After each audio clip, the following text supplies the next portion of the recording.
Alors l'idée c'est aujourd'hui que les soignants sont entre guillemets réintégrés et que dans l'esprit de tout le monde il n'y a plus de problème. L'idée c'est de laisser trace, c'est un devoir de mémoire. C'était d'ailleurs dès le début, dès la création du collectif, c'était dans l'ADN du projet, le fait de porter témoignage, de laisser trace, parce que j'estime et je crois que tous les photographes qui nous ont rejoints et tous les gens qui sont dans ce collectif, on estime que ce qui s'est passé là, c'est vraiment une page de notre histoire. Sûrement une des plus honteuses, certainement pas glorieuse, c'est néanmoins une page de l'histoire. Et je pense qu'il faut absolument qu'on s'en souvienne. La démarche de ce gouvernement, ça a été d'essayer d'effacer ces gens-là. Nous, le contraire, c'est d'essayer justement de les mettre en lumière. Alors, le collectif s'appelle Les Essentiels. C'est un collectif que j'ai créé à la suite des annonces du 12 juillet 2021, quand le président a annoncé que les soignants qui refuseraient d'être vaccinés contre le Covid seraient suspendus sans salaire. Donc, moi, j'étais scandalisé d'entendre ça. Et donc, j'ai commencé à aller dans les manifs et à voir ce que je pouvais faire. L'idée m'est venue parce que j'étais photographe au début de ma carrière. Et dans les manifs, c'est d'ailleurs une image que j'ai ici dans l'expo, c'est une des premières qui m'a frappé. Il y avait cette femme avec une blouse d'infirmière ou d'aide-soignante. C'était écrit les morts du Covid, je les ai tenus dans mes bras. Enfin. Et pour un photographe, c'est une image, quoi. Ouais. Et je me suis dit, c'est ça qu'il faut faire, parce que ces gens-là sont effacés, oubliés, on leur donne pas la parole, on les voit pas. Et je me suis dit, il faut justement leur donner un espace de visibilité. Donc l'idée, c'est un portrait, pour que chacun soit individualisé, qu'il ne soit pas noyé dans une masse de complotistes ou de tout ce qu'on veut. Enfin, non, c'est des gens, c'est des individus. Chacun a ses raisons pour refuser cette vaccination. Et donc l'idée, c'est de les individualiser et de leur donner la parole. Donc le principe du collectif, c'est j'ai créé un site et j'ai essayé de fédérer des photographes un peu partout en France. J'ai réussi à en fédérer presque 150 sur l'ensemble du territoire. Certains professionnels, d'autres pas du tout, des gens qui sont même pas photographes, peu importe.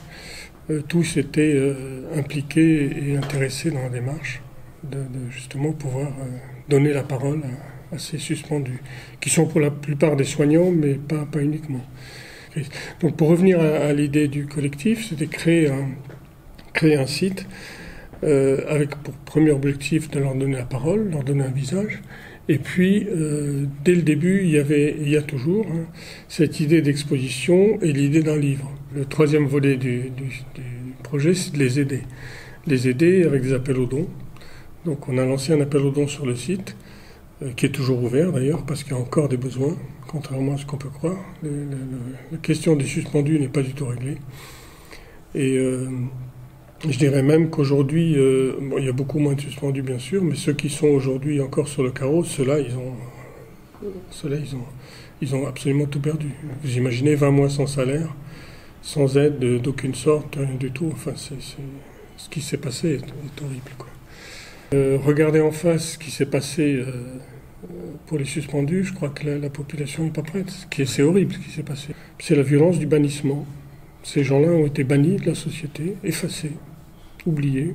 Ce qu'ils ont vécu, c'est à la fois une perte de revenus, donc des problèmes matériels très, très prégnants, mais le fait d'être méprisés, oubliés, effacés, même pas vus.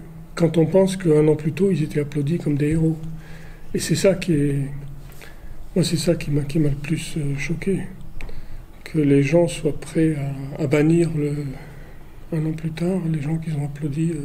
Et c'est ça qu'il faudrait que les gens comprennent, c'est que le cas des suspendus, c'est pas le cas des suspendus, c'est le cas de tout le monde. Le cas de tout le monde d'abord par un devoir d'humanité. Quand on a son voisin, son frère, sa sœur ou ses collègues qui sont suspendus, interdits d'exercer, ça devrait révolter tout le monde sur un plan simplement humanitaire. quand on pense que le système de santé est à l'agonie, qu'on a besoin de soignants. Oui. Quand on dit suspendu, en fait, c'est là que c'est le piège, c'est-à-dire qu'il y a les suspendus de statut, mais il y a tous ceux qui sont partis à la retraite de façon précoce, ceux qui ont démissionné, ceux qui se sont mis en arrêt de maladie, ceux qui se sont mis en disponibilité, ceux qui sont partis à travailler à l'étranger. J'en connais, il y en a une là. J'ai mis un témoignage en tête de l'expo, qui est un très beau témoignage, d'une femme qui est partie aller travailler en Suisse. Et son cas n'est pas unique. Il y en a je ne sais pas combien. La Suisse, les frontaliers, ceux qui sont près de la Suisse, ceux qui sont près de la Belgique. Dans le sud, ceux qui sont près de l'Espagne. Il y en a qui sont allés travailler là-bas. Dans un pays où on manque de soignants. C'est pour ça que je dis que le problème des suspendus, c'est aussi le problème de tout le monde, dans le sens qu'il ne faut pas se leurrer. Aujourd'hui, si vous ne trouvez pas de gens pour vous soigner, c'est une partie du problème. Et elle n'est pas neutre.